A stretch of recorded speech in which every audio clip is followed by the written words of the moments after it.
Schools है ना, एक माफिया है। ये दो फैमिलीज पाकिस्तान की एजुकेशन सिस्टम पे काबिज है। गरीब का बच्चा अगर गरीब पैदा हुआ है, अगर वो मरेगा गरीब तो जिम्मेदारी उसकी है। एक फादर अपनी बेटी को साइकिल पे स्कूल छोड़ने आ रहे थे। ऐसे बहुत सारे बच्चे फिर अल्टीमेटली साइकोलॉजिकल इश्यूज का शिकार होते हैं। मेरी नज़र में ना डिस्क्रिमिनेशन भी आ जाती है। अगर कोई मिडिल क्लास है या लोअर क्लास है, उसको ट्राई ही नहीं करना चाहिए कि उस सोसाइटी में वो एंटर हो। दो तीन ऐसे इस्लामाबाद के लीड स्कूल्स हैं जहाँ पे ओपनली ये बात कही जाती है कि school is for socialising. Why in Pakistan we are Pakistanis we are Muslim, हमारे यहाँ क्यों इस्लामिक स्कूल खोलने की नौबत? पाकिस्तान में एजुकेशन इतनी डाइवर्सिफाइड हो चुकी हुई है। क्या ऐसे फैक्टर्स हैं, एलिमेंट्स हैं जो हमें एक पेरेंट को अंडरस्टैंड करने चाहिए, या पेरेंट को कैसे एक स्कूल को चूज़ करना चाहिए अपने बच्चे के लिए? हमारे पेरेंट्स अनफॉर्चुनेटली अपने बच्चों को एक प्रॉपर एजुकेशन भी नहीं दिलवा पा रहे। हमारे स्कूलों में आजकल एजुकेशन पे सिर्फ फोकस नहीं होता, बाकी तमाम चीज़ों पे फोकस किया एग्जैक्टली। जाता है। पेरेंट्स का जो रोल है वो 100% नहीं परफॉर्म हो रहा और बच्चे की पर्सनैलिटी पे वो भी बहुत असर अंदाज। अस्सलाम वालेकुम व्यूअर्स, उम्मीद करता हूँ कि आप सब खैरुफियत से होंगे। फ़र्स्ट ऑफ़ ऑल जो चैनल पे नए हैं उनसे रिक्वेस्ट है कि चैनल को सब्सक्राइब करें, बेल आइकन को ज़रूर क्लिक करें ताकि हमारी आने वाली जितनी भी नोटिफिकेशन वीडियोज़ हैं वो आप तक ज़रूर पहुँचें। ये जो हमारे जितने भी पॉडकास्ट टॉपिक्स होते हैं, हमारी कोशिश ये होती है कि हमारे माशरे के अंदर जो लोग किसी प्रॉब्लम्स की वजह से अनअवेयर हैं, उनको हम लोग जो है ना उन टॉपिक्स के एक्सपर्ट से अवेयर जो है उनको करवाएं। अगर आप स्टूडेंट हैं या पेरेंट हैं या इवन इस मुल्क के आने वाली जनरेशन को बचाना चाहते हैं, या आप आने वाली जनरेशन के लिए दर्द रखते हैं, तो आपको ये मानना होगा कि हम बहुत बड़ी मुसीबत में हैं इस वक्त। हमारे बच्चों का मुस्तकबिल जो है वो खतरे में है। आज इसी प्रॉब्लम और इसके सॉल्यूशंस को डिस्कस करने के लिए मैंने अगेन डॉक्टर जवेरिया को दावत दी है अपने पॉडकास्ट के अंदर। और आज हम जो हमारे एजुकेशन सिस्टम के फेलियर्स हैं और जो वीक फाउंडेशन है पाकिस्तान के एजुकेशन सिस्टम की, उसके बारे में हम लोग डिस्कशन करेंगे। अस्सलाम वालेकुम मैम, कैसी हैं आप? ठीक हैं? वालेकुम अस्सलाम नबील, अल्हम्दुलिल्लाह मैं बिल्कुल खैरियत से हूँ। आप कैसे हैं? अल्हम्दुलिल्लाह ma'am, thank you so much, आपने टाइम दिया। बहुत शुक्रिया, आपने फिर इनवाइट किया। और आज का जो टॉपिक है वो आपसे बहुत ज़्यादा रेलिवेंट है क्योंकि आप एजुकेशन सेक्टर्स के अंदर एज अ ट्रेनर सर्व भी करती रही हैं और ख़ुद भी आप एजुकेशन सेक्टर से वाबस्ता हैं। तो आज हम लोग जो हमारे पाकिस्तान का एजुकेशन वीक एजुकेशन सिस्टम है उसको ज़रा डिटेल्ड में अपने व्यूअर्स को बताएंगे कि क्या प्रॉब्लम्स हैं और उन प्रॉब्लम्स को हम दूर कैसे कर सकते हैं। जी नबील, कहने को तो ये आपने एक सवाल पूछा है, लेकिन इसके लिए तो बहुत लंबी डिस्कशन रिक्वायर्ड है। बिकॉज़ देखिए, अगर हम पाकिस्तान के एजुकेशन सिस्टम की बात करें तो अनफॉर्चुनेटली पाकिस्तान में एजुकेशन इतनी डाइवर्सिफ़ाइड हो चुकी हुई है, इतने डिफरेंट लेवल्स में बढ़ चुकी है, इतनी डिस्क्रिमिनेशन है ऑलरेडी हमारी सोसाइटी में कि उसी डिस्क्रिमिनेशन के साथ-साथ एक तो सोशल सेटअप में हमारी डिस्क्रिमिनेशन है और उसकी उसी वजह से एजुकेशनल सेटअप में भी हमारी डिस्क्रिमिनेशन है। अब आप ये ऑब्वियसली ये क्वेश्चन होगा आपके माइंड में कि ये डिस्क्रिमिनेशन क्या है? अब तबक़ाती निज़ाम जिसको हम कहते हैं कि हमारा मुल्क अनफॉर्चुनेटली बहुत से डिफरेंट तबकों में तक़सीम हुआ हुआ है। लोअर मिडल क्लास, एक तो ख़ैर बहुत ही पुअर क्लास है और एक एग्जैक्टली। बहुत ही एलीट क्लास है। एलीट क्लास है। और एजुकेशन सिस्टम भी अनफॉर्चुनेटली उन्हीं डिफरेंट क्लासेस के इर्द क्लासेस के गिर्द लिए उन्हीं के डिज़ाइन लिए किया बना गया हुआ है। है, बिल्कुल ऐसे ही है। और इसी तगो-दो में कि बेहतर से बेहतर की तलाश में हमारे पेरेंट्स अनफॉर्चुनेटली अपने बच्चों को एक प्रॉपर एजुकेशन भी नहीं दिलवा पा रहे। अब हमारे माइंड में आता है कि चलें गवर्नमेंट स्कूल में, जैसे सारी दुनिया में गवर्नमेंट की ज़िम्मेदारी है एजुकेशन प्रोवाइड करना, उसी तरह से पाकिस्तान में भी ये कोशिश की जा रही है। जैसी भी है, अच्छी या बुरी है, उसके ऊपर हम क्या, ख़ैर उसमें हम कहीं नहीं कमेंट कर सकते कि हर गवर्नमेंट के साथ एजुकेशन में कोई ना कोई चेंज आ जाती है। उसके साथ-साथ हमारा प्राइवेट सेक्टर आ जाता है जिसमें अगेन डिफरेंट लेवल्स के लिए डिफरेंट स्कूल्स हैं और उसमें डिफरेंट तरह की एजुकेशन दी जाती है और वहाँ से जो बच्चे, फिर जो यूथ हमारी बाहर निकलती है, वो आगे हमारे मुल्क की बेहतरी के, आई एम सॉरी टू से, कि वो हमारी मुल्क की बेहतरी में कोई किरदार अदा नहीं करते।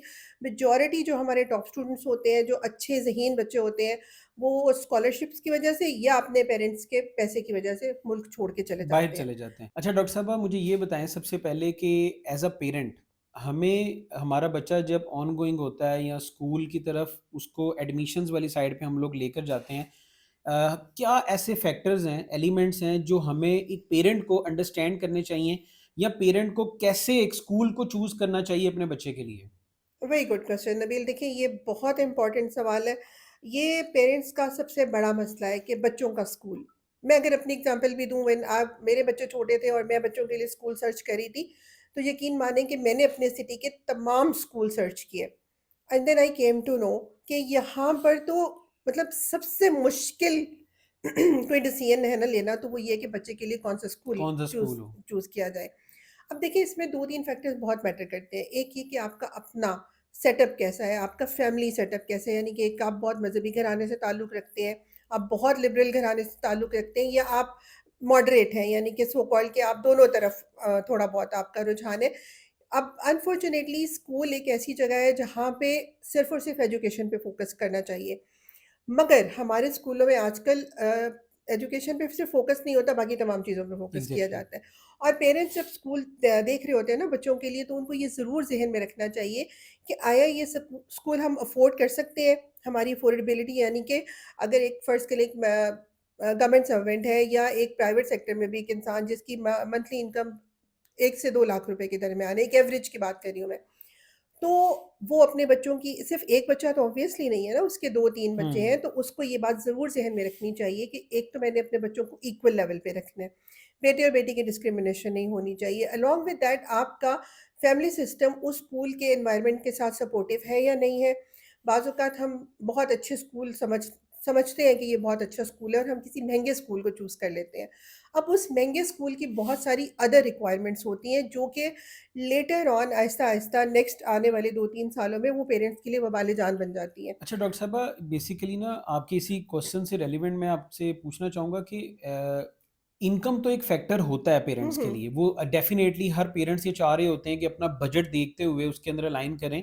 लेकिन नॉर्मली जो मोस्टली पेरेंट्स का ये होता है ना कि वो जो आपने अभी बात की आउट ऑफ बजट इस वजह से भी जाते हैं कि सोसाइटी के अंदर अपने बच्चे को उस प्रायोरिटीज़ और उस हाई क्लास के अंदर एंटर करने के लिए कि शायद हमारा बच्चा कल को जो है ना कोई अच्छी अर्निंग कर लेगा या किसी अच्छे स्टेटस पे चला जाएगा। ये बिल्कुल। भी तो एक फिनोमिना है ना हमारे पेरेंट्स में। और बिल्कुल नबील, आपकी बात ठीक है, मगर अगर इसको थोड़ा आप इसको तवज्जो दें और इसके ऊपर थोड़ा गौर करें ना, तो ये चीज़ बहुत दूर तक जाती है।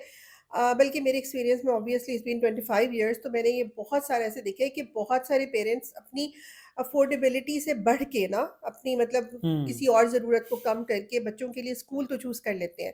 फिर उस स्कूल में उसको बच्चे को भेज भी देते हैं, मगर वहाँ पे आने वाली जो अवाम है, वहाँ पे आने वाली जो जनरेशन है, जिस सेटअप से, जिस बैकग्राउंड से वो आ रहे होते हैं, उस बच्चे की वो क्लास नहीं होती। अगर हम क्लास का एग्ज़ैक्टली। वर्ड यूज़ करें। अब वो ये इस सारे सिनेरियो में क्या होता है कि बच्चे ना साइकोलॉजिकली डिस्टर्ब होना शुरू हो जाते हैं। वो डिफरेंट चीज़ों का कंपैरिज़न कर रहे होते हैं। स्कूल में सिर्फ़ एजुकेशन पे मैंने कहा फ़ोकस नहीं किया जाता। बच्चे की पेंसिल, इरेज़र, शार्पनर, यानी कि जो थोड़ी बहुत स्टेशनरी है, फिर उसका बैग है, फिर उसकी बॉटल है, उसका लंच बॉक्स है, फिर उसके बाद जो पार्टीज़ या इवेंट्स होते हैं स्कूल में, उसमें जो उसकी ड्रेसिंग है, उसका वो सारी चीज़ें मिला के वो पेरेंट्स के लिए इतना बड़ा बर्डन लेटर ऑन बन जाती हैं कि वो उसको पूरा करते-करते पेरेंट्स खुद भी फ्रस्ट्रेट हो जाते हैं।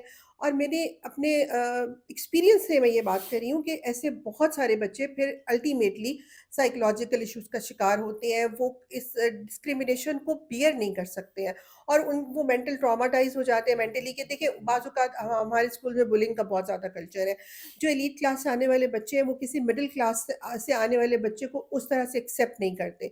वो समहाउ उसका कहीं न कहीं कोई वीक पॉइंट ढूँढ के उसका ज़रूर उसको मज़ाक का निशाना बनाते हैं। उसको किसी न किसी तरीके से डिग्रेड करने की कोशिश करते हैं।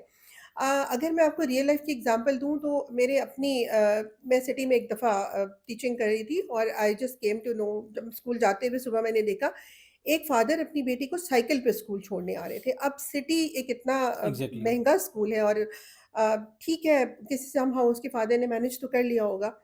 लेकिन मैंने उस केस को बहुत प्रॉपर स्टडी किया, और throughout the year I came to know कि वो बच्ची इतनी ट्रॉमाटाइज़ हुई। एज़ अ बिहेवियर थेरेपिस्ट वो मेरे पास आया करती थी अक्सर, और वो ये चीज़ें मैनेज नहीं कर पाई थी, बिकॉज़ घर में उसके फादर का ये होता था कि वो सर पे दुपट्टा ले, वो एक रिलीजियस फैमिली से आ रही थी, और सिटी का एनवायरनमेंट ज़रा ओपन था।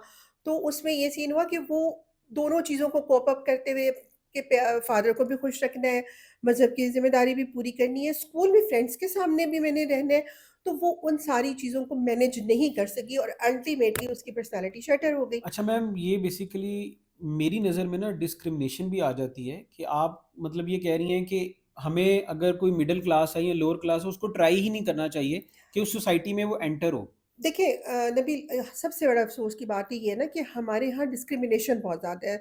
ये जो डिफ़रेंट लेवल्स बने हुए हैं ना कि ये मिडल क्लास है और ये अपर मिडल क्लास है और ये लोअर मिडल क्लास है। इन 3 क्लासेस में तो चलें समहाउ मैनेजेबल होता है। लेकिन एक मिडल क्लास का बच्चा अगर एलीट क्लास में मै जाने की कोशिश करता है या उनके साथ मिंगल अप हो भी जाते हैं समहाउ, तो वो चीज़ 100% नहीं होती, ना ही वो फ्रूटफुल होती है और वो in the long run disastrous ही होती है। पेरेंट के लिए भी होती है क्योंकि बच्चा पढ़ाई पे ऊपर फ़ोकस करने की बजाय अदर चीज़ों पे बहुत ज़्यादा फ़ोकस करने लगता है। अब ब्रांड कॉन्शियस हो जाएगा, ड्रेसिंग है, शूज़ हैं आपके, आप कौन से सैलून में इवन जाते हैं, इतनी चीज़ें हैं, इतना मटेरियलिस्टिक दौर जा रहा है कि बच्चों को इन चीज़ों के ऊपर ज़्यादा उनकी तवज्जो होती है और एजुकेशन तो आपको मैं मेंशन नहीं करना चाहती, 2-3 ऐसे इस्लामाबाद के एलीट स्कूल्स हैं, जहाँ पे ओपनली ये बात कही जाती है कि school is for socialising, hmm. Not for the studies and for the studies you need to go to the academies or maybe you can hire a tutor। अब सिर्फ ओ लेवल्स की बात नहीं की जाती, फिर एडिक्सल आ गया है, एडिक्सल के बाद फिर आप देखें पियर्सन, फिर उसके बाद EQA, उसके बाद अब देखें तो IB का दौर है। तो ये तो दौड़ बढ़ती चली जा रही है, जितना एक्सपोजर मिल रहा है, दुनिया जो है वो एक ग्लोबल विलेज बनती जा रही है, तो अपॉर्चुनिटीज़ तो बहुत आ रही हैं, मगर उन अपॉर्चुनिटीज़ का बहुत ज़्यादा बेनिफिट पाकिस्तानी अवाम को नहीं हो रहा। अगर हम उसका सिर्फ एजुकेशनल देखें ना एलिमेंट के इस फैक्टर में हम देखें कि हाँ, इतनी ज़्यादा एडवांसमेंट आ गई है और तो क्या ये बच्चे पाकिस्तान को सर्व कर रहे हैं, पाकिस्तान को उसको कोई बेनिफिट हो रहा है? आई डोंट थिंक सो अच्छा, है। जैसे अभी आपने बात की ना कि जो एलीट क्लास हैं वो डेफ़िनेटली या तो स्कॉलरशिप्स ना भी हों, इतना बैकग्राउंड उनका स्ट्रॉन्ग होता है कि वो बिल्कुल। बाहर एजुकेशन के लिए चले जाते हैं। लेकिन बात ये है कि अभी हम लोग डिस्कस कर रहे हैं या आप डिस्कस कर रही हैं कि मिडल क्लास या लोअर क्लास एक बच्चा उठ के एलीट के अंदर जाता है तो उसको बड़ी हर्डल्स आती हैं। हमारा एक बड़ा मशहूर जो है ना वो माशरे में हमें सुनने को मिलता है कि गरीब का बच्चा अगर गरीब पैदा हुआ है, अगर वो मरेगा गरीब तो ज़िम्मेदारी उसकी है। मतलब उसके ऊपर है कि अगर वो गरीब मरता है तो स्ट्रगल तो सबको करनी चाहिए ना। वो जो मिडल क्लास या लोअर क्लास का बच्चा उठ के एलीट में घुसता है, आप मुझे ये बताएँ कि वो उस सोसाइटी के अंदर फिट इन कैसे अपने आप को कर पाए? हम इस चीज़ के ऊपर डिबेट नहीं करेंगे कि जाना ही नहीं चाहिए। मैं समझता हूँ कि बिल्कुल इनिशिएट लेना चाहिए। वो उनकी कोई ज़िम्मेदारी नहीं है स्कूल्स की और जो लोअर या मिडल क्लास एक टैलेंटेड बच्चा है उसको जाना चाहिए। अब आप मेरा क्वेश्चन आपसे ये है कि वो उसके अंदर फिट इन कैसे हो? देखिए नबील, ये आपने अपनी जगह आपकी बात ठीक है, लेकिन फिट इन होने के लिए भी ना अब कुछ ना कुछ तो मेजर्स लेने पड़ते हैं। उसके अंदर एबिलिटी है, वो पढ़ सकता है, तो उसको फ़ोकस अपने एजुकेशन पे रखना एग्ज़ैक्टली, चाहिए। एग्ज़ैक्टली। एजुकेशन पे फ़ोकस रखेगा तो ऑब्वियसली देखिए there are so many scholarships in the world, जो स्कॉलरशिप्स होंगे। स्कॉलरशिप्स दिए जाते हैं और स्कॉलरशिप्स होती ही उन्हीं बच्चों के लिए। मैंने नहीं कभी सुना कि किसी बहुत अमीर बच्चे ने कोई स्कॉलरशिप लिया और स्कॉलरशिप हमेशा एग्ज़ैक्टली, मिडल क्लास के, लोअर मिडल एग्ज़ैक्टली। क्लास के बच्चे ही लेते हैं। इवन पोजीशंस हमारे बोर्ड सिस्टम में जो है ऐसे बच्चों की ही आती हैं। बहुत दफ़ा हमने सुना है किसी समोसे वाले, किसी ठेरी वाले, जो भी इस तरह के बेचारे बहुत ही गरीब अब तो तबके से इवन बच्चे दो आते हैं, जो वो मदारिस में करते से हैं। भी स्कॉलरशिप मदारिस के अंदर भी हायर जो है ना वो स्कोरिंग होना शुरू हो गई हुई है, जो कि पहले कॉन्सेप्ट नहीं था। हाँ, देखिए देखिए मदारिस का निज़ाम तो टोटली डिफरेंट है। अब एक और नया कॉन्सेप्ट अगर आपने कभी इस पे गौर किया हो कि अब इस्लामिक स्कूल्स के नाम पे ना एक नया, पाकिस्तान की बात कर रही हूँ, not through out the world, चलिए दुनिया में तो इस्लामिक स्कूल किसी ने अगर यूके में खोल लिया तो एक बात है ना एग्ज़ैक्टली। कि वहाँ पर तो उनका रिलिजन अलग है, तो वहाँ पे एक इस्लामिक स्कूल की नीड थी। Why in Pakistan, we are Pakistanis, we are Muslim, हमारे यहाँ क्यों इस्लामिक स्कूल खोलने की नौबत आई? क्योंकि आपने अभी तो जैसे बताया ना मैं कि सिटी आपको स्कूल यही है और बात कर रही बाकी हूँ हैं, वहाँ कि पर कल्चर बहुत डिफरेंट येस है। We are trying to copy, हम मतलब वही बात है ना, कौवा चला हंस की चाल अपनी भी भूल गया। वो वाला सीन है कि बहुत सारी हमारी यूथ जो है वो सिर्फ इसी चक्कर में, इसी कंपैरिजन में, क्लास डिफरेंसेस और एग्ज़ैक्टली। उनको कॉपी करने के चक्कर में एजुकेशन तो एक साइड पे रह जाती है, वो अपना फ्यूचर पाथ ही भूल जाते हैं कि हमें क्या करना था, हुँ। हमें क्या बनना था। तो इस पॉडकास्ट का भी मकसद ये है कि एक तो ये कि पेरेंट्स जो है ना स्कूल बहुत वाइजली चूज़ करें, कि बीइंग अ बिहेवियर थेरेपिस्ट मेरे पास बच्चे बहुत से स्कूल में इस तरह के इश्यूज़ लेकर आते हैं कि मेरा जो है मज़ाक उड़ाया जाता है, मुझे ये कहा जाता है और अब कहने में तो दोनों शूज़ एक जैसे ही हैं ना, अगर एक ने $45 के ले लिए, एक ने $145 के ले लिए, देखने में तो एक ही जैसा है ना, काम तो जूते का यही है कि वो लेकिन आपको मेरी सपोर्ट नज़र दे में और डॉक्टर आप साहबा चलें। यहाँ पर ना पेरेंट्स का बड़ा रोल है। बिल्कुल, इस देखिए स्टेज के पेरेंट्स ऊपर को कि तो वो उनको या तो वो क्रिटिसाइज़ कर सकते हैं या डाँट सकते हैं या फिर एक कंपैरेटिवली समझा सकते हैं कि हमारी ये बाउंड्रीज़ हैं। हम मतलब इससे बाहर नहीं निकल सकते ना। हम लोग बेसिकली पेरेंट्स ये भी डरते हैं बताते हुए? बात ही मसला देखिए नबील, बात ही यहीं पे आके ख़त्म हो जाती है कि पेरेंट्स का जो रोल है वो 100% नहीं परफ़ॉर्म हो रहा। क्योंकि पेरेंट्स भी खूब से खूबतर की तलाश में, फ़ादर बेचारा एक ही अगर प्रोवाइडर है तो वो 2 से 3 जॉब्स कर रहा है। तो वो तो सुबह का निकला हुआ शाम को आता है और मोस्ट ऑफ द टाइम ये सुनने में आता है कि मैं अपनी कैपेसिटी से बढ़ के तुम लोगों को प्रोवाइड कर रहा हूँ। This is the exactly. Sentence जो कि मोस्टली हम लोग सुनते हैं और बच्चे की पर्सनैलिटी पे वो भी बहुत असर-अंदाज़ होता है। बच्चों की मेंटल डेवलपमेंट जो है ना, उसमें ये चीज़ बहुत ज़्यादा नुकसानदेह होती है। अब देखिए, अगर मैं नाम लेना तो मुनासिब नहीं है, मगर यहाँ पर स्कूल्स है ना, एक माफ़िया, एक सेटअप है। एक स्कूल स्टार्ट हुआ पाकिस्तान में, सिर्फ़ उसी का नाम था बहुत अरसे तक। उन्होंने ये देखा कि एक एलीट क्लास को तो हमने कैप्चर कर लिया। उसके बाद उन्होंने देखा कि नहीं भई, ये काफ़ी नहीं है, हमें और इनटेक करना है। ओके। तो उन्होंने मिडल क्लास के लिए एक स्कूल लॉन्च कर दिया। फिर उन्होंने मिडल क्लास को ग्रैब कर लिया। देन दे डिसाइडेड कि नहीं भई, अब हम ना जो रह गए हैं उनको भी निचोड़ लें। तो उन्होंने लोअर मिडल क्लास के लिए एक स्कूल लॉन्च कर दिया। अल्टीमेटली देखा जाए तो ये 2 फैमिलीज़ पाकिस्तान की एजुकेशन सिस्टम पे काबिज़ हैं, प्राइवेट सेक्टर की बात कर रही हूँ। लोग माशाल्लाह parents are very well aware, उनको पता चल जाएगा, नाम भी लेने की ज़रूरत नहीं है। They are very well aware कि ये एक ही चेन है जिसने डिफरेंट नेम से कर इस रही है। लेवल पे, इस लेवल पे, एग्ज़ैक्टली। इस लेवल पे हर जगह पे अपना वो सिस्टम किया हुआ है। और देखा जाए तो अगर कंपैरिज़न की हम बात करें तो इंग्लिश बोलना is not the final solution कि आपके बेटे को इंग्लिश बहुत बोलनी आ गई है, आपका बच्चा इतना ओवर कॉन्फिडेंट हो एग्ज़ैक्टली। गया है कि वो किसी भी बड़े का लिहाज़ किए बगैर कोई भी बात उसके मुँह पे बोल सकता है। वो इवन अपने पेरेंट्स को ये बात कह सकता है कि आपको क्या पता, आपके और मेरे लेवल में बहुत फ़र्क है। आई एम सेइंग दिस कि बिकॉज़ मेरा तो ये रोज़ का काम है और मैं ये रोज़ ये चीज़ें फेस कर रही होती हूँ। समहाउ पेरेंट्स आ रहे होते हैं, समटाइम्स बच्चे आ रहे होते हैं कि we can not adjust in our own homes. क्यों? अब गलती किसकी थी? गलती थी पेरेंट्स की कि उन्होंने अपनी बिसात से बढ़ के स्कूल क्यों चूज़ किया? अपनी बिसात से बढ़ के उस एनवायरनमेंट में क्यों बच्चे को डाला कि वो आप ही के साथ क्लैश पे आ गया? हुँ। और ये आज के दौर का सबसे बड़ा मसला है कि बच्चे अपने घरों में फिट इन नहीं हो पा रहे। उनको अपनी चीज़ें चाहिए, अपना एक वो ख़याली दुनिया जो आजकल, कुछ इसमें हमारे इन्फ्लुएंसर्स का बहुत रोल है और कुछ एग्ज़ैक्टली। एक ये सोशल मीडिया का बहुत ज़्यादा इसमें है कि आप आप एक ट्रू जो एक होता है ना लव और फैमिली लाइफ़, उससे बहुत दूर होते चले जा रहे हैं। एजुकेशन तो कहीं बहुत पीछे रह गई हुई है। Very frankly, very bluntly I am sorry to say, लेकिन वाक़ई एजुकेशन कहीं पीछे रह गई हुई है और उस पे तो अब ये तो बहुत लंबी डिबेट हो जाएगी और हमारा पॉडकास्ट जो है वो एक लिमिटेड टाइम के लिए। अच्छा डॉक्टर साहब, मुझे ये बताइएगा कि अभी हमने जैसे स्कूल का डिस्कस किया, स्कूल में बच्चों के बाद एक सबसे मेन एलिमेंट होता है टीचर्स का। टीचर का पेरेंट्स के बाद मैं ये समझता हूँ कि जो टीचर का रोल है ना, वो बच्चे की ग्रूमिंग और बच्चे की लाइफ के लिए बड़ा इंपॉर्टेंट रोल है। आपको लगता है कि हमारे स्कूल्स के अंदर जो टीचर्स का क्राइटेरिया है हायरिंग का, वो एग्ज़ैक्टली राइट वे के ऊपर क्राइटेरियाज़ होता है?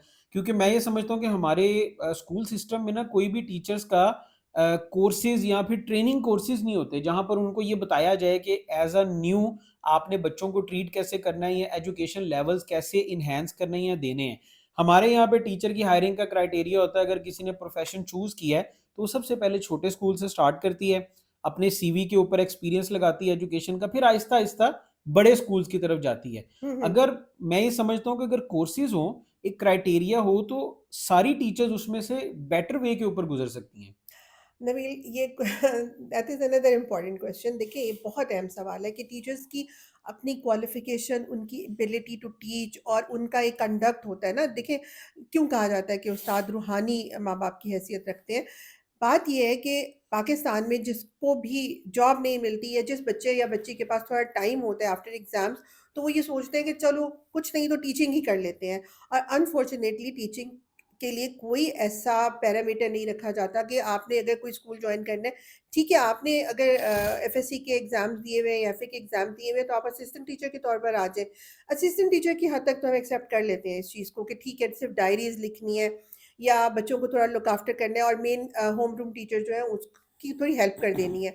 मगर ये आपकी बात बिल्कुल ठीक है, सिवाय 2 हार्डली गिने-चुने 2-3 नाम हैं, जिनके यहाँ एक सेट पैरामीटर है कि हाँ, ठीक है, अगर एक जहाँ टीचर ने ट्रेनिंग्स होती हैं आप कह रही हैं। जॉइन कर ली है, तो उनको एक प्रॉपर कुछ अरसे की ट्रेनिंग दी जाती है। आफ्टर 1 ईयर उनको ये देख लेते हैं कि अच्छा वो हमारे साथ रह जाएँगी, तो ओके। उनको ट्रेनिंग्स दी जाती हैं, लेकिन ये गिने-चुने 2-3 स्कूल इतने हैं। बड़े नेटवर्क में से इतने बड़े 2-3 आप हाँ, बता रहे बिल्कुल हैं, ऐसे अब आप हमारी आबादी देख लें, उसके हिसाब से हमारे स्कूल्स देख लें, स्कूल्स जितने फिर हैं। हमारी टीचर्स देख लें और फिर टीचर्स का ड्रॉप आउट रेशियो बहुत ज़्यादा आपको नहीं होता है। लगता कि ये इनिशिएट बेसिकली गवर्नमेंट की तरफ से होना चाहिए? बिल्कुल होना चाहिए। देखिए, गवर्नमेंट का तो हम कुछ कह ही नहीं सकते क्योंकि हमारे यहाँ स्टेबिलिटी ही नहीं है, किसी भी चीज़ में स्टेबिलिटी नहीं है। गवर्नमेंट एक डिसाइड करती है कि चलिए ठीक है मैं नाम नहीं लेना चाहती लेकिन देखिए पिछले कुछ 4-5 सालों में ये बहुत शोर उठा था और बहुत इस पे काम भी हुआ कि जी one curriculum for the whole nation. Exactly. That was total failure, ये नहीं हो सका।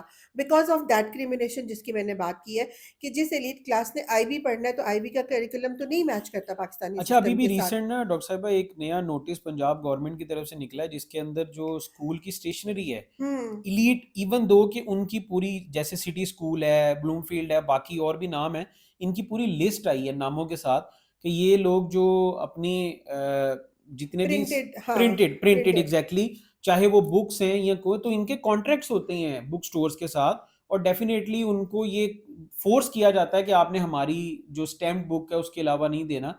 तो इसके ऊपर भी अभी इनिशिएट लिया है पंजाब गवर्नमेंट ने। बिल्कुल, उन्होंने तो इनिशिएटिव ले लिया। देखिए नबील लेकिन ये तो पता नहीं कितने सालों से ये चल रहा है ओके। कि कोई भी ये एक बिज़नेस है एक्चुअली। हम एजुकेशन तो दे नहीं रहे ना। मैंने तो आपको पहले ही शुरू में कह दिया था कि एजुकेशन देने वाले इदारे बहुत कम हैं जो इतने फ़ेमस हैं ही नहीं, ठीक है? सो कॉल्ड नाम है स्कूल्स का, उनके साथ फिर उनकी ब्रांडेड उनके बैग्स भी आते हैं, उनकी नोटबुक्स प्रिंटेड होती हैं। अगर तो सिर्फ़ बुक्स की बात हम करें ना, तो चलें किसी हद तक एक्सेप्टेबल है कि बुक्स आपकी बहुत अच्छी हैं, आपका करिकुलम बहुत डिफरेंट है, आपने अब्रॉड से मंगवाई हैं, तो चलें इस चीज़ को हम मान लेते हैं। मगर ये एक लंबी लिस्ट है, चलें अच्छी बात है हुकूमत ने इसके ऊपर इनिशिएटिव लिया लेकिन आफ्टर सम टाइम ये ठप हो आपको जाएगा। लगता है कि ये ये ठप हो इनिशिएट जाएगा। इम्प्लीमेंट नहीं होगा? ये नहीं होगा इम्प्लीमेंट, मुझे लगता है बिकॉज़ मैं इतने अरसे से इसी फ़ील्ड में हूँ और मैंने ये तो अभी बहुत बड़े-बड़े क्योंकि नाम थे जो माफिया बहुत मंज़र-ए-आम बड़ा पे है। बहुत बड़ा माफ़िया है और इन्होंने प्रॉपर ग्रैब किया हुआ है सिस्टम को। ये ठीक होने की तरफ जा ही नहीं सकते बिकॉज़ इन्होंने मतलब यहाँ पर ही पाकिस्तान में ही रहते हुए आपको अगर एक फ़ैसिलिटी मिल रही है कि आपने आईवी लीग में भी एडमिशन ले लेना है, आपने यहीं बैठे हुए 2 इयर्स यहाँ पे पढ़ लेना है और 3rd ईयर आप वहाँ जाके अपनी अब्रॉड की एजुकेशन कंप्लीट कर सकते हैं। So called they are giving you so many facilities मगर देखा जाए तो वो बच्चे एंड प्रोडक्ट क्या निकलते हैं सिवाय इंग्लिश बोलने के और थोड़े स्टाइल और दिस एंड दैट तो दे आर नॉट स्किल्ड। हम अपनी एजुकेशन को तो हम भूल ही चुके हुए हैं ना मतलब अगर हम गवर्नमेंट सेक्टर की बात करें तो उन्होंने उसको रिवाइव नहीं किया। रिवाइव करने के ऊपर उन्होंने थोड़ी-सी कोशिश की तो वो लर्निंग ऑब्जेक्टिव्स के ऊपर आ गए और लर्निंग ऑब्जेक्टिव्स के नाम पे उन्होंने इतना बड़ा मतलब मज़ाक है तालीम के साथ कि एक चैप्टर के 20 से 25 learning objectives being a trainer मैं ये बात कर रही हूँ okay. Because I have served throughout Pakistan. तो मैंने जब ये फार फ्लंग एरियाज़ में मैंने जाके पूछा तो मैंने एक टीचर से ही सवाल किया, अलमिया है ये बहुत बड़ा, तो मैंने पूछा what is objective? Learning objective. तो 20 से 25 टीचर्स जो वहाँ मौजूद थीं, उन्होंने मुझे ये एक फ़ेमस चेन ऑफ स्कूल्स है, उसकी टीचर्स की बात कर रही हूँ। तो मुझे जवाब में सिर्फ़ एक बच्ची ने जवाब दिया कि मैम वो हम जब मैट्रिक में थे ना तो ऑब्जेक्टिव पेपर एक आता था। हुँ। यू नो दैट बिल्कुल, एमसीक्यूज़ को एग्ज़ैक्टली, उसने एग्ज़ैक्टली। ऑब्जेक्टिव पेपर कहीं उसने दिया होगा एंड आई वाज़ सरप्राइज़्ड कि ये हमारे टीचर्स के ये हालात हैं। तो 25 लर्निंग ऑब्जेक्टिव जो हैं उनको इम्प्लीमेंट करना, उनको समझना और उस लेवल की एजुकेशन बच्चों को देना तो ख्वाब-ओ-ख़याल की बात है। मैं बहुत ब्लंटली ये बात करती हूँ और मैंने बहुत सारे इंस्टीट्यूट सिर्फ़ इसी बात पे छोड़ दिए। द पॉइंट इज़ कि आप मज़ाक कर रहे हैं, आप कहने को सो कॉल्ड रिफॉर्म्स लेकर आ रहे हैं कि लर्निंग ऑब्जेक्टिव है कि हम जो पढ़ा रहे हैं उसका मकसद क्या है और at the end of the lesson बच्चे को इस काबिल होना चाहिए कि वो ये सारी चीज़ें कर सके। अगर आप इन सब बड़े-बड़े जो इनिशिएटिव्स आपने लिए, आपने किताबें बदल दी, आपने उसमें बहुत सारे चेंजेस कर दिए, आपने टीचर्स को सो कॉल्ड एक फ़िज़ूल सी ट्रेनिंग भी दे दी, मगर वही बात है कि there must be a parameter एक प्रॉपर ट्रेनिंग सेटअप होना चाहिए। सो कॉल्ड हमारे मुल्क में बीएड कहा जाता है कि जी बीएड बहुत ज़रूरी है एजुकेशन के लिए, उसमें किसी हद तक मगर बीएड का भी अगर हम थॉरो एनालिसिस करें ना, तो उसमें ये चीज़ सामने आती है कि बीएड की भी असाइनमेंट्स आप किसी से लिखवा रहे होते हैं। एग्ज़ैक्टली। हमारे मुल्क में एक तो ये बहुत बड़ा मसला है कि हर चीज़ का अल्टरनेट आपको मिल अल्टरनेट जाएगा, मौजूद है। मौजूद है। मतलब आप बहुत बिज़ी हैं, आपने बीएड करना है, आपने किसी को पैसे दिए, उसने आपको असाइनमेंट बना दी, भई आपने क्या सीखा? आपने एग्ज़ैक्टली। क्या सीखा? अब आपने कुछ सीखा नहीं तो आप सिखाएँगे क्या आगे?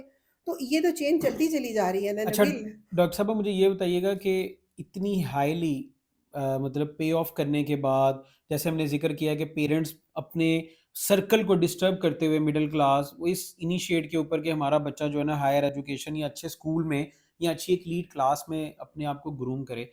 एंड रिजल्ट क्या है? इसके बाद जो बच्चा पढ़ने के बाद, एजुकेशन लेने के बाद जब वो माशरे में निकलता है या इवन दो के पेरेंट्स के लिए खुद वो एक कोई फ्रूटफुल बनता है या वो सिर्फ एक बोझ बन जाता है माशरे के ऊपर? नबील, अगर मैं इसका ऑनेस्टली आपको जवाब दूँ ना, तो 70% of the youth is totally burden on the economy, on the parents. वो अपने ऊपर भी बोझ बन रहे हैं। सुसाइड रेट क्यों बढ़ता चला जा रहा है? बिकॉज़ वो फ्रस्ट्रेटेड हो जाते हैं। पहले तो बहुत ये होता था ना कि चलिए आप ग्रेजुएट हो गए तो आपको कोई कोई ना कोई छोटी-मोटी जॉब मिल जाएगी। अब ग्रेजुएशन ये जो 4 इयर्स की कर दी है, हमारे ज़माने में 2 इयर्स की हुआ करती थी, तब इसको 4 इयर्स का कर दिया, मास्टर्स को 2 इयर्स का कर दिया जस्ट बिकॉज़ क्यों? कि ये बच्चे बहुत जल्दी आ जाएँगे तालीम ख़त्म करके, मार्केट में जॉब्स ही नहीं है। ये क्या करेंगे? तो ये फ्रस्ट्रेट ही होंगे ना, तो चलो। जॉब्स के अलावा भी मार्केट में देखिए ना इटसेल्फ कोई ग्रूमिंग नहीं की जाती है कि आप खुद मतलब खुद से मोटिवेट होके कोई चीज़ लॉन्च करें या कोई बिजनेस करें। मैं ये समझूंगा कि फिर वो जो पेरेंट्स हैं जो आजकल ये समझते हैं जिसके ऊपर हम लोग क्रैकडाउन भी कर रहे हैं कि इतना पैसा बच्चे के ऊपर लगाने से बेहतर है एक मोबाइल फ़ोन दो, ट्राइपॉड दो और उसको टिकटॉक लाइव पे बैठा दो। वो ज़्यादा पैसे कमा लेगा। अगेन अगेन ऑब्वियसली कि जो हमारे आजकल के जो हालात हैं और सोशल मीडिया का दौर है, तो आप कह सकते हैं that is an easy way to. But देखिए, तालीम इंसान को शऊर देती है ना, एग्ज़ैक्टली। वो शऊर बहुत ज़रूरी होता है प्रॉपर आपकी ज़िंदगी गुज़ारने के लिए। अब अनफॉर्चुनेटली हमारे यहाँ एक वो इतनी बड़ी, इसको हम क्या, मेसअप हो गई हैं चीज़ें, एक खिचड़ी बन चुकी हुई है हुँ, कि आप पैसे भी दे रहे हैं, ठीक है? आप अब तकरीबन 40% या 50% अवाम ऐसी है जो कि सुबह भी डॉलर्स में स्कूल को पे कर रहे होते हैं, शाम को ट्यूटर्स को वो तकरीबन 3 से 4 लाख रुपए एवरेज ट्यूशन फ़ी दे रहे होते हैं। ओके। और एंड रिज़ल्ट क्या होता है कि जी बच्चे ने या तो बाप का ही बना-बनाया बिज़नेस सँभालना है या फिर उसने अब्रॉड चले जाना है। तो पाकिस्तान को तो उसका कोई फ़ायदा ना हुआ ना। और जो पाकिस्तान के गवर्नमेंट सेक्टर में आ रहे हैं, कॉम्पिटिशन के एग्ज़ाम्स दे रहे हैं, सीएचएस कर रहे हैं, एफपीसीएस कर रहे हैं, तो वो बच्चे क्या हैं कि वो बच्चे ऑलरेडी कॉम्प्लेक्स्ड हैं। तो द पॉइंट इज़ कि देखिए, हर लेवल के ऊपर ना, एक तो we need to be very clear as a nation कि हमें क्या पढ़ना है, हमें किस चीज़ कितना तालीम हासिल करनी है, हमें मज़हब के भी वैल्यूज़ को साथ लेके चलना है। और वही जो बात मैंने पहले की कि इस्लामिक स्कूल की ज़रूरत क्यों पड़ी। अब इस्लामिक स्कूल है तो उनका एक अलग से क्राइटेरिया है कि उनकी टीचर्स मुकम्मल हिजाब में होंगी। तो अगर आप इधर से किसी इंटरनेशनल लेवल के स्कूल में चले जाओगे तो वहाँ पे हिजाब का कोई तसव्वुर ही नहीं होगा। तो इस तरह की डिस्क्रिमिनेशन में आप मज़हब को भी कॉम्प्रोमाइज़ कर रहे हैं, अपने सोशल नॉर्म्स एंड वैल्यूज़ को भी कॉम्प्रोमाइज़ कर रहे हैं, और एजुकेशन तो मिल ही नहीं रही कहीं अच्छा, से। आपने ना ऑफ कैमरा एक बात की थी कि एक स्कूल है जहाँ पर टीचर्स का क्राइटेरिया ये है कि अगर वो बहुत गुड लुकिंग है या जितना वो अच्छा वेल ड्रेस्ड होके आती हैं, तो उस बेसिस के ऊपर उनको हायरिंग किया जाता है। ऐसा तो ही क्या है। ये हकीकत है? या आप अपनी ये अपनी बहुत बड़ी ज़िम्मेदारी के ऊपर ये बात मैं कर रही अपनी हैं? ज़िम्मेदारी पे बिल्कुल, देखिए, मैं आपको खुद ये बात बताऊँ कि मैंने भी बहुत सारे फ़ेज़ेज़ देखे और मैंने बहुत सारे गेटअप्स चेंज किए for the job, unfortunately. Why? क्या जस्ट रीज़न क्या है? बिकॉज़ देखिए, हमें जॉब की ज़रूरत है और तो बच्चों हमें। ने किताबें देखनी है या टीचर को देखना है? अच्छा, मज़े की बात ये है नबील कि आजकल की ये जो नई जनरेशन आ रही है ना, ये जो जेन जनरेशन का कॉन्सेप्ट है। अब जेन अल्फ़ा है, जेन ज़ी है और जेन जो भी है, व्हाटएवर। अब ये जो नई जनरेशन आ रही है, they are so smart and they are so blunt. They used to say, even मेरे जैसी, मतलब इस एज में भी, मैं अगर किसी दिन रिपीट कर लेती हूँ ना कोई ड्रेस, तो ये मुझसे सवाल करते हैं, मैम आपके पास कपड़े नहीं है, why you are repeating your dress, you were wearing it last day. And I was shocked, I was totally shocked. ये हमारे बच्चों की भी हाँ, तो रिक्वायरमेंट फिर वो अब हो किताबों गई पे है। तो फ़ोकस तो रहेगा ही नहीं। किताबों पे कहाँ फ़ोकस होते हैं, वो तो देखते हैं टीचर के नेल्स कितने बड़े हैं, उन्होंने क्यूट एक्सचेंज की, उनके इयररिंग्स कैसे हैं, हाउ स्टाइलिश शी इज़। और हमें क्या बच्चे की, और आपको पता है कि पेरेंट्स इतना ज़्यादा, पेरेंट्स का ये बहुत कसूर है, मैं समझती हूँ, बहुत बड़ी गलती वो ये करते हैं कि बच्चों के सामने टीचर्स की भी बुराइयाँ करेंगे। अब टीचर के एक्सेंट को डिस्कस करेंगे, टीचर की फ़िज़ीक को डिस्कस करेंगे, उसके स्टाइल को डिस्कस करेंगे। वही सारी बातें बच्चे आपस में भी करते हैं और वो टीचर के मुँह पे भी कह देते हैं। तो उस्ताद की इज़्ज़त तो रही ही नहीं मुआशरे में वैसे भी। और वैसे उस्ताद भी नहीं रहे, जो हुआ करते थे कभी के, एग्ज़ैक्टली। जिनसे लोग जिनके पास तालीम हासिल करने जाते थे, तो जूते बाहर उतार के हाँ जाते जी। थे अदब के तकाज़े के तौर पे। तो वो अदब, वो लिहाज़, वो तालीम, वो निज़ाम, वो सब कुछ तो ख़त्म हो गया। नहीं, आप ये तो समझती हैं क्या ये जो क्राइटेरियाज़ हैं, ये वैलिड क्राइटेरियाज़ हैं? नो, नॉट एट ऑल, बिल्कुल भी नहीं।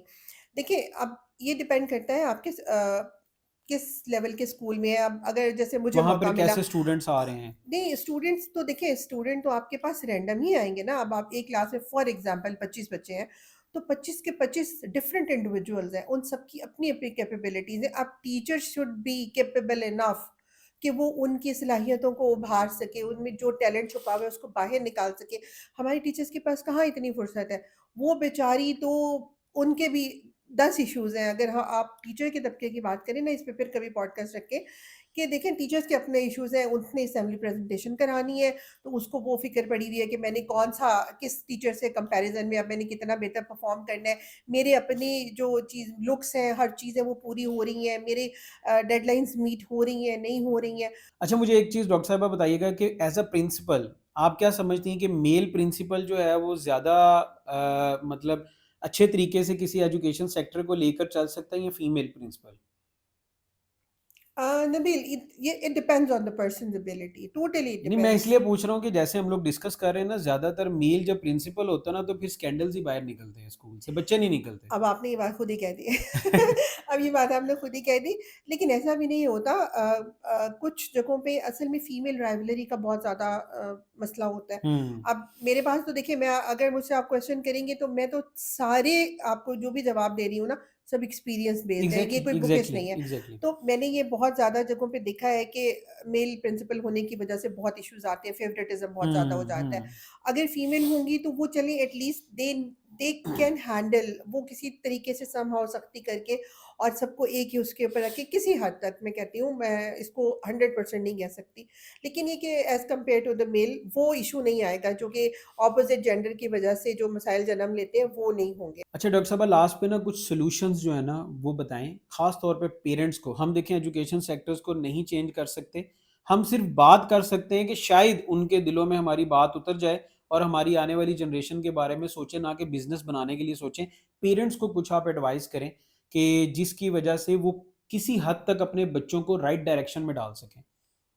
ओके, देखिए नबील, सबसे पहले तो इसमें पेरेंट्स की जो सबसे बड़ी ज़िम्मेदारी है कि एक तो वो यही कि अपनी कैपेसिटी हर लिहाज से, फाइनेंशियल भी, सोसाइटी के लिहाज से भी, मज़हबी लिहाज से भी, अपनी कैपेसिटी के लिहाज से स्कूल सेलेक्ट करें।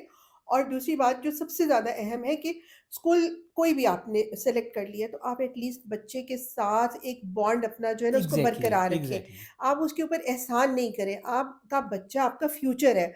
आपने उस वो ज़ाहिर है कि उसने आप ही की नस्ल को मतलब आगे स्कूल बढ़ाना है पे ना। रिलाय ना तो करें, आप खुद भी उसको कुछ स्कूल पे अपने तो साथ चलें, एजुकेशन आपने दें। छोड़ दिया ना, 8 घंटे वो स्कूल में गुज़ार के आ गए, तो आप ये मत समझें कि आपने अच्छे स्कूल में डाल दिया तो आपकी हुँ। रिस्पॉन्सिबिलिटी ख़त्म हो गई है।